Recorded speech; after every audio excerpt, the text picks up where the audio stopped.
Welcome guys, welcome to my channel. Today we will do exercise 16.3 from Elements of Mathematics class 11th. तो exercise start करने से पहले हम इसके बारे में कुछ टॉपिक्स देख लेते हैं। फर्स्ट टॉपिक है एक्सियोमेटिक अप्रोच टू प्रोबेबिलिटी। हमें पता है कि प्रोबेबिलिटी क्या है। प्रोबेबिलिटी एक कंसेप्ट है which numerically measures the degree of uncertainty. Uncertainty की डिग्री को मेज़र करता है। तो अनसर्टेनिटी की डिग्री को मेज़र करती है प्रोबेबिलिटी। तो therefore of certainty of occurrence of events. Probability basically क्या होती है? Chance of any event to be happen, किसी भी घटना के होने की संभावना। अब हम डिस्कस करेंगे एक अप्रोच को जिसको कहते हैं एक्सियोमेटिक अप्रोच, जो कि पूरी तरह से बेस्ड है एक्सियम्स के ऊपर। हम एक्सियम्स और रूल्स के ऊपर बेस्ड है। तो हम लेट करते हैं S.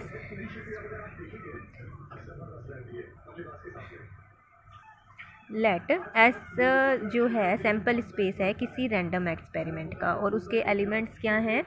W1 W2 up to Wn। तो probability of a sample event Wi, कोई भी सैम्पल इवेंट की प्रोबेबिलिटी इससे बिलोंग करेगी। तो वो जो प्रोबेबिलिटी होगी सैम्पल स्पेस के अंदर किसी इवेंट की, नॉन नेगेटिव रियल नंबर होगी and satisfying the following conditions. दो कंडीशंस को वो फॉलो करेगी। एक तो नॉन नेगेटिव रियल नंबर होगी, वो नेगेटिव नहीं होगी, और दूसरा वो सेटिस्फाई करेगी दो कंडीशंस को। फर्स्ट कंडीशन ये है कि प्रोबेबिलिटी ऑफ WI की प्रोबेबिलिटी 0 और 1 के बीच में हमेशा लाई करेगी for all WI belongs to S। इसके जो भी एलिमेंट्स है सैम्पल स्पेस के W1 से Wn तक, उनमें से किसी भी रैंडम एलिमेंट को अगर लेकर हम देखें तो उसकी प्रोबेबिलिटी जो होगी वो 0 और 1 के बीच में लाई करेगी। और सारे इवेंट्स का जो कॉम्बिनेशन होगा, प्रोबेबिलिटी का सम होगा, जो सारे इवेंट्स का सम इज़ इक्वल टू 1 होगा। PW1 से लेके PWN तक सम जो होगा वो 1 होगा। ये बहुत ही इंपॉर्टेंट दोनों रिजल्ट हैं, इनको हम एक्सरसाइज करते वक्त हमेशा ध्यान रखेंगे। और इसमें 2 पॉइंट्स और नोट करेंगे हम। WI और WJ अगर इक्वली लाइकली हैं तो उन दोनों की प्रोबेबिलिटी भी इक्वल होगी, और अगर WI की मोर लाइकली है टू ओकर दैन WJ तो प्रोबेबिलिटी भी WI की PWI is greater than PWJ। Next topic is probability of an event E। Let हम करते हैं S be the sample space and E be any event belongs to S। और S क्या है? Sample space किसी random experiment का। तो probability of E is equal to number of elements in E, मतलब कि number of elements favourable to E, जो उसके ऑकरेंस के लाइकली इवेंट्स होंगे वही उसमें एलिमेंट्स लाई करेंगे, divided by total number of events, या फिर divided by total number of elements in S। Number of elements in E by number of elements in S। Probability हो जाएगी E की। E क्या है? सैम्पल स्पेस का कोई एलिमेंट है। It follows from the definition that. अब definition से हमें क्या पता चला? P phi is equal to 0। Phi मतलब नथिंग होता है, तो प्रोबेबिलिटी भी उसकी 0 हो जाएगी। और PS मतलब अगर हम सारे एलिमेंट्स को लेकर प्रोबेबिलिटी निकालें तो PS इज इक्वल टू 1। और PE किसी भी एक एलिमेंट, कोई भी रैंडम एलिमेंट हम उठा के उसकी प्रोबेबिलिटी निकालें रैंडम एक्सपेरिमेंट के सैम्पल स्पेस में से, तो उसकी प्रोबेबिलिटी लाई करेगी 0 और 1 के बीच में। और probability of event not E को हम डिनोट करते हैं E बार से, PE बार, या फिर हम इसको रीड करेंगे P probability of event not E, number of elements in E not by number of elements in S। तो number of elements in E not क्या होगा? Number of elements in S minus number of elements in E। जो element S के E में नहीं है वो E not में होंगे by number of elements in S। That is number of elements in S by S minus NE by NS। ये तो हो जाएगा 1 माइनस NE बाई NS। हमने अभी क्या देखा था? By definition probability of event E, NE by NS। तो ये हो जाएगा PE। So PE naught is equal to 1 minus PE. This implies PE plus PE naught is equal to 1. Probability of event E plus probability of PE naught is equal to 1. एक remark है, if sample space S को हम denote करें W1 W2 sample space के जो elements हैं, then the probability of event E is given by PE is equal to sum of PWI where for all WI belongs to E. किसी भी मतलब ये सैम्पल स्पेस के elements हैं और कोई इवेंट है E, तो E जो के अंदर जो एलिमेंट आएंगे जो फेवरेबल होंगे इनमें से W1 से WN तक के summation of PWI for all WI belongs to E. Probabilities of equally likely outcomes, जिनके होने की संभावनाएं इक्वल होती हैं, उनकी प्रोबेबिलिटी क्या होती है. Let S be the sample space of a random experiment. Let us assume all the outcomes are equally likely to occur. Sample space के जितने भी ये हैं इवेंट्स हैं जो वो एक इक्वल है उनके होने की संभावना. तो PWI is equal to P हम लेट कर लेते हैं for all WI belongs to S. और प्रोबेबिलिटी क्या होती है, हमेशा किसी भी इवेंट की सैम्पल स्पेस के 0 और 1 के बीच में लाई करती है. तो by definition sum of I is equal to 1 to N, क्योंकि N एलिमेंट्स है इसके अंदर. PWI इज इक्वल टू 1, ये 1 और 0 के बीच में लाई करेगी. तो सारी इवेंट्स इक्वली लाइकली हैं. हमने P लेट किया है तो P plus P plus P up to N times, क्योंकि N एलिमेंट्स हमारे पास तो P हमारे पास N टाइम्स, मतलब कि NP is equal to 1. This implies P is equal to 1 by N. So अगर हम लेट करें EBN event such that NS is equal to N, मतलब total number of outcomes is equal to N and NE favourable to E, outcomes favourable to E are M और each outcome is equally likely, तो हमें finally probability of equally likely outcomes की क्या मिलेगी, PE M by N. M by N का मतलब है number of outcomes favourable to E by total number of outcomes, total possible outcomes. Number of outcomes favourable to E को जब हम divide कर देंगे टोटल पॉसिबल आउटकम्स से, तो हमें इक्वली लाइकली आउटकम्स की प्रोबेबिलिटी मिल जाएगी. In short P is equal to M by N. अब हम एक्सरसाइज 16.3 स्टार्ट करेंगे.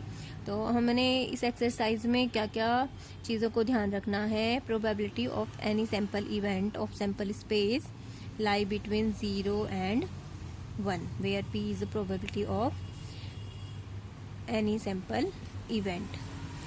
P is the probability of WI any sample event. और सेकेंड चीज़ हमें जो ध्यान रखना है,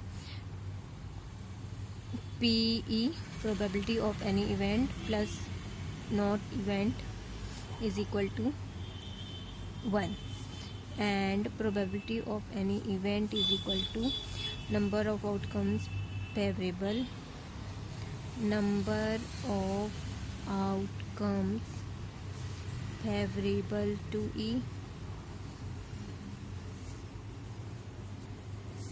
divided by total number of outcomes.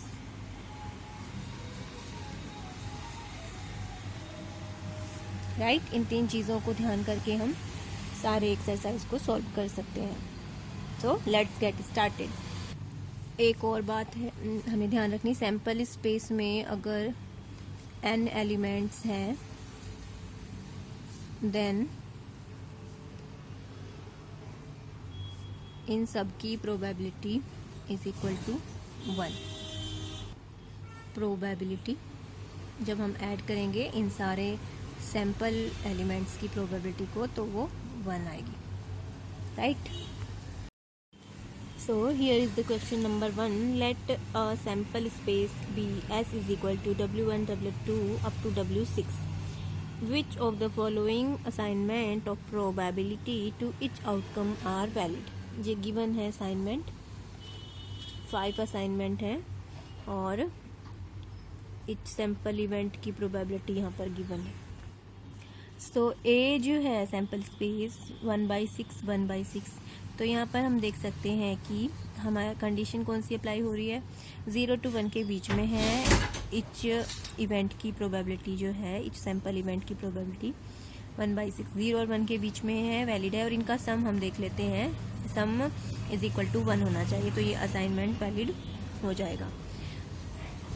ए में जो है 1/6 है इच एलिमेंट की, तो PW1 plus PW2 plus up to PW6 is equal to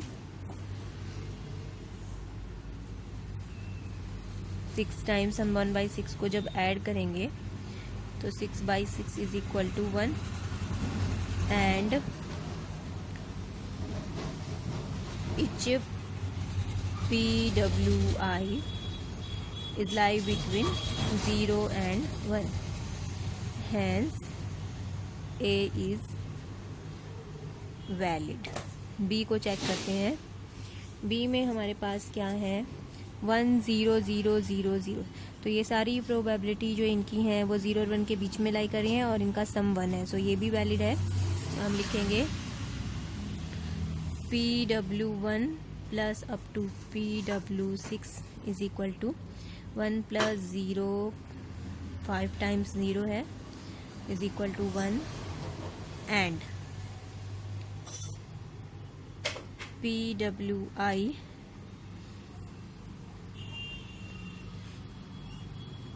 is between 0 and 1. Hence, B is valid. C को चेक करते हैं. C में 1/8, 2/3, 1/3, 1/3. ये दो सैम्पल स्पेस इवेंट की जो प्रोबेबिलिटी है वो नेगेटिव है. सो ये वैलिड नहीं है क्योंकि we no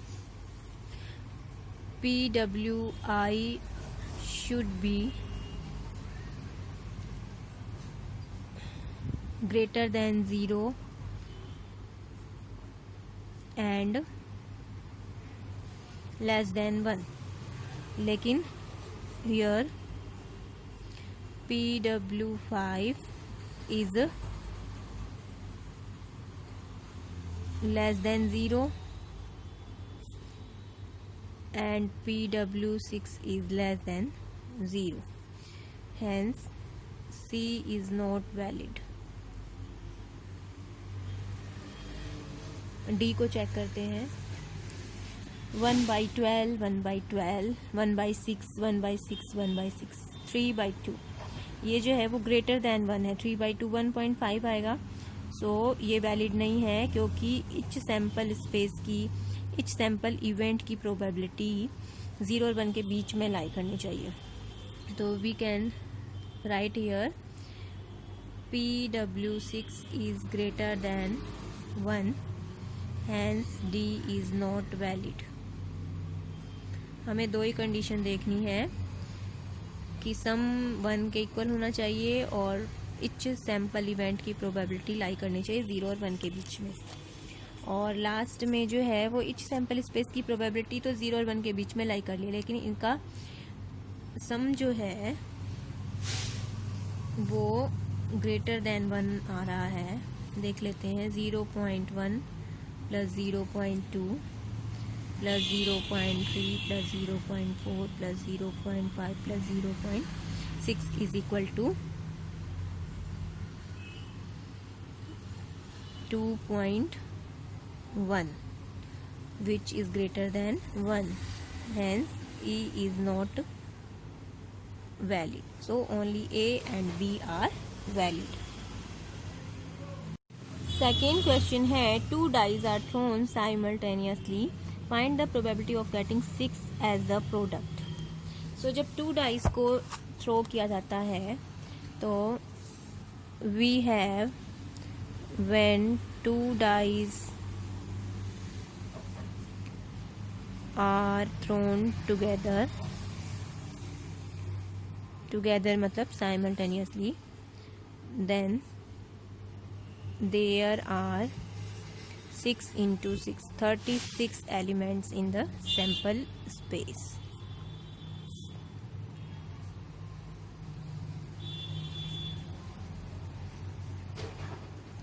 one one one two one three two two up to इस तरह से 36 एलिमेंट्स होंगे सैम्पल स्पेस एस में.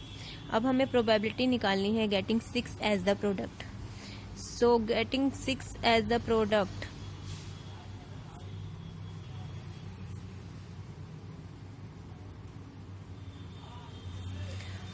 so sample events favorable to sample events favorable to getting 6 as the product are 1 6 6 1 2 3 and 3 2. ये 4 जो sample event है वो इसके फेवरेबल है getting 6 as the product out of 36. So P E is equal to number of outcomes favourable to E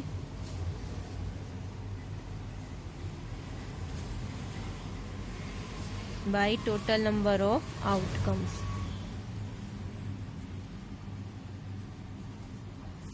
is equal to 4 by 36, that is equal to 1 by 9, right? Third है in a throw of 2 coins find the probability of getting both heads or both tails. In throw of 2 coins, in throw of 2 coins पहले हम sample space निकाल लेते हैं. Sample space S is equal to, जब हम 2 coins को एक साथ थ्रो करेंगे तो सैम्पल स्पेस हमारा क्या बनेगा, या तो दोनों पर हमें टेल मिलेगा, फर्स्ट पे हेड सेकंड पे टेल, फर्स्ट पे टेल सेकंड पे हेड एंड दोनों पे हेड, ये सैम्पल स्पेस मिलेगा. और हमें निकालना क्या है, probability of getting both heads और both tails. And getting both heads and both tails events in which we get both heads and both tails are TT and HH. Hence PE is equal to number of events favorable to E and total number of outcomes is equal to 1 by 2, right? Fourth question का first part है what is the probability of getting a total of 9 in a single throw of 2 dice. So when a dice is thrown then the sample space 2 dice एक साथ throw किए जा रहे हैं, तो sample space हमारे पास क्या आएगा,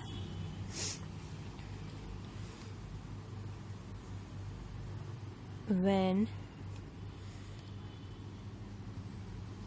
2 dice are thrown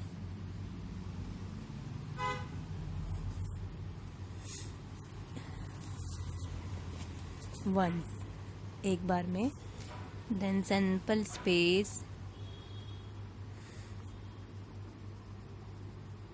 associated to this experiment भी लिख सकते हैं, associated to this experiment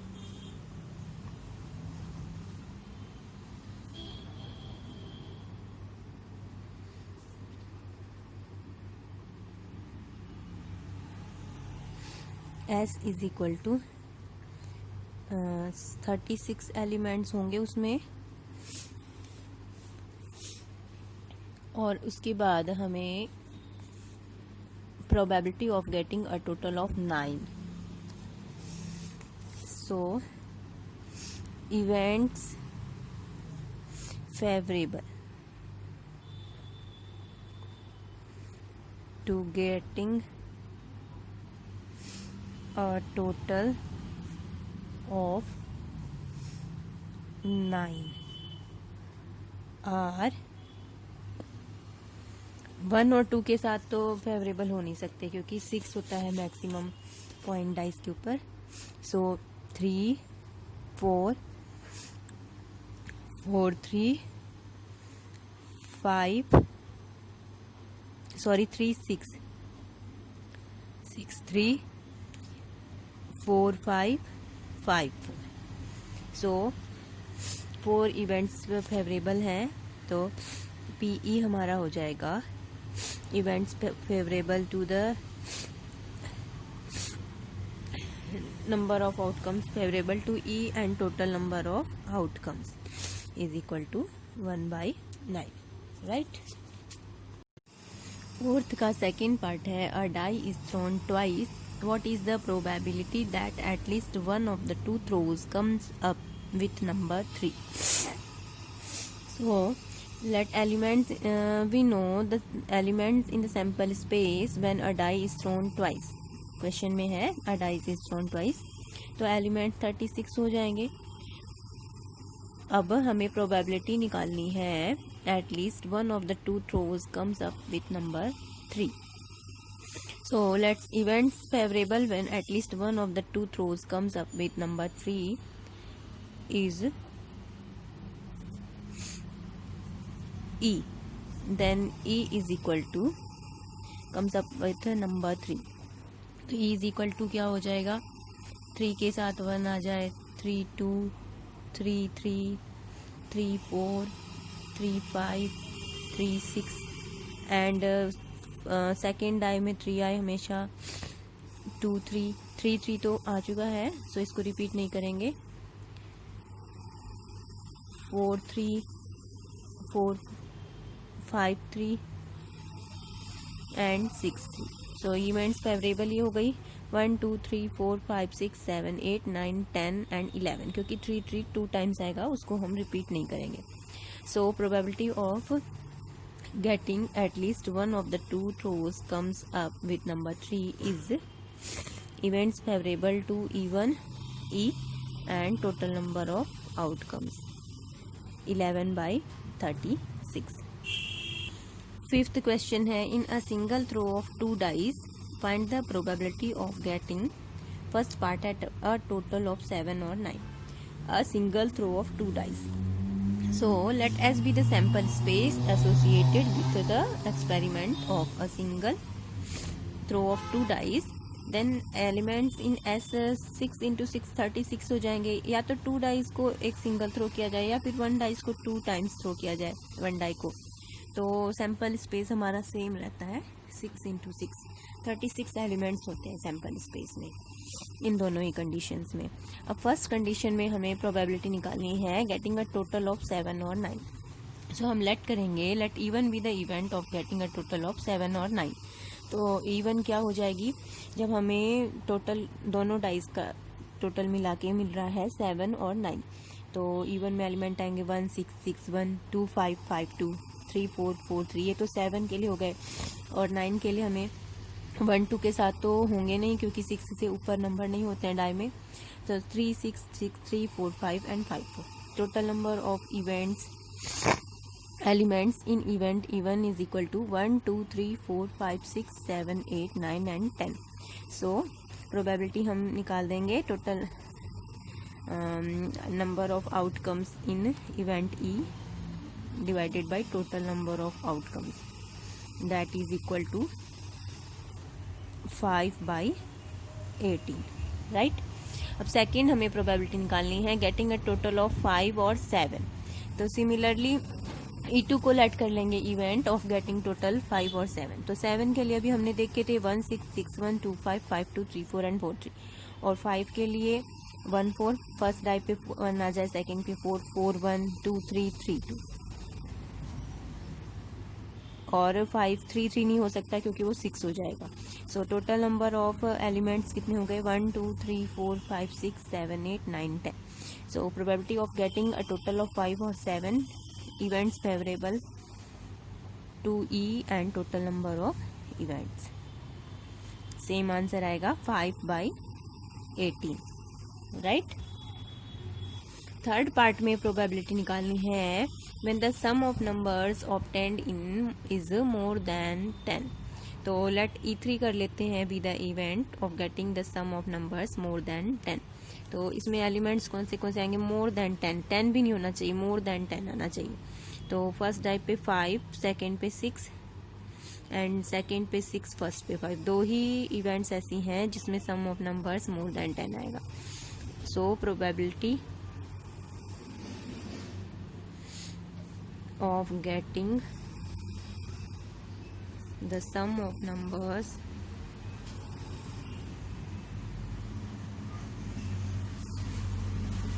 more than 10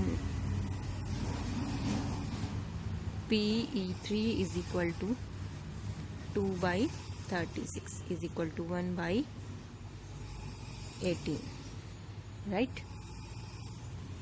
6 भी हो सकता है क्योंकि मोर देन 10 में 6 भी होगा, यहाँ पर 3 होगा and 1/12।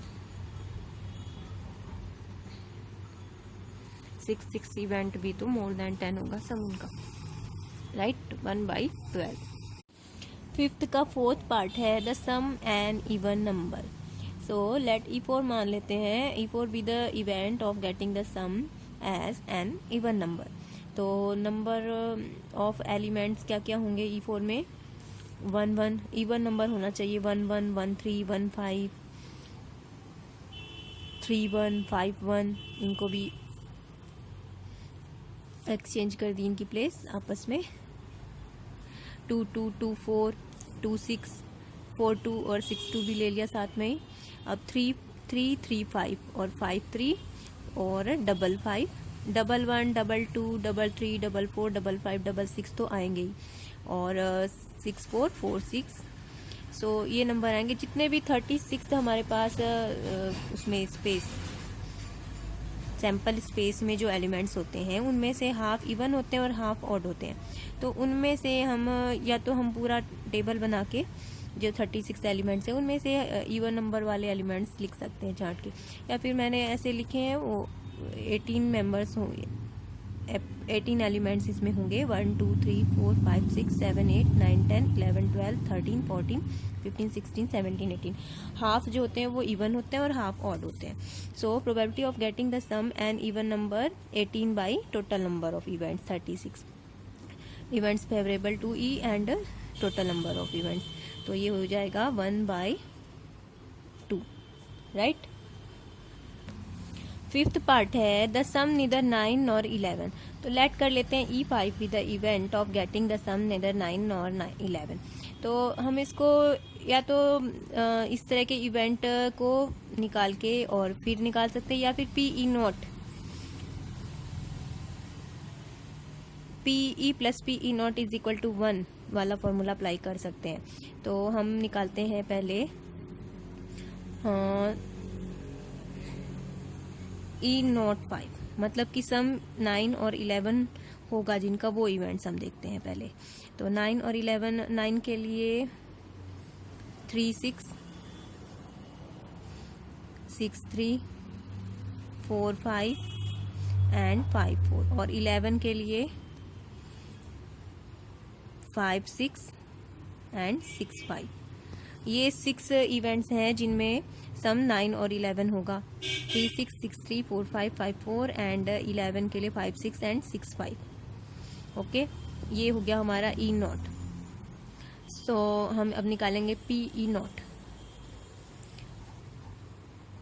P possibility of getting the sum either 9 or 11.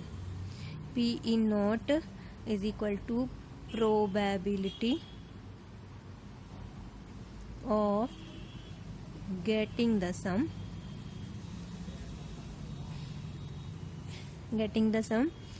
either 9 और 11। तो ये हो जाएगा 1 2 3 4 5 6। P E not is equal to 6/36 is equal to 1/6। Now we know E5 हमने लेट किया था, सो पी ई नॉट 5 कर देते हैं यहाँ पर। P E plus P E not is equal to 1, इसलिए P E 5 plus P E not 5 is equal to 1। So हमें probability of not getting neither 9 और 11 is equal to 1 minus P E not 5, 1 minus 1/6 is equal to 5/6। P E 5 क्या है? Probability of getting the sum neither 9 nor 11। Probability of getting the sum neither 9 nor 11, right. 6 part है multiple of 3 as the sum. So guys we know multiple of 3 as the sum on 2 dice can be 3, 6, 9 and 12। As the sum हमें obtain करना है 3, 6, 9 and 12। तो this में B obtain as 3 हम किस तरह से ऑब्टेन कर सकते हैं? 1 2 2 1 एंड 6 हम ऑब्टेन कर सकते हैं 1 5 5 1 2 4 4 2 एंड 3 3। 9 हम ऑब्टेन कर सकते हैं 3 6 6 3 4 5 एंड 5 4। और 12 हम 1 वे से ऑब्टेन कर सकते हैं जब दोनों डाइस पे हमें 6 6 मिले। तो नंबर ऑफ फेवरेबल केसेस कितने हो गए?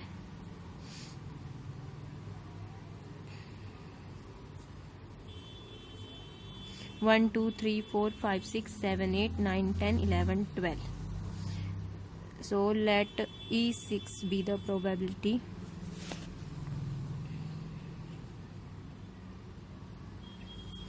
of getting multiple of 3 as the sum, इसलिए hence PE6 is equal to number of favorable cases divided by total cases is equal to 1/3, right? 6th question है, in a single throw of 2 dice find the probability of first part throwing a doublet and second part throwing a doublet of even numbers in a single throw of 2 dice. So in a single throw of 2 dice, sample space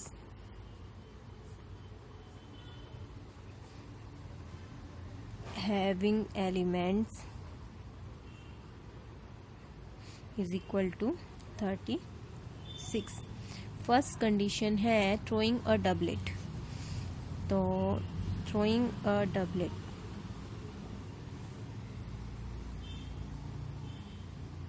may be obtained as throwing a doublet हम किस तरह से obtain कर सकते हैं? 1 1 2 2 3 3 4 4 5 5 6 6। So number of favorable cases are 6 and total number of cases 36. So let E be the event of getting a doublet,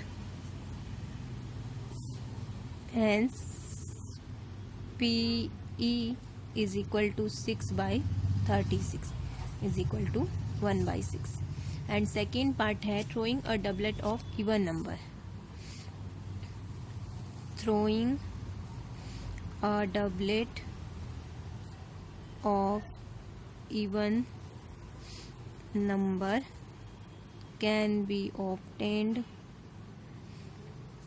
as 2 2, 4 4 and 6 6.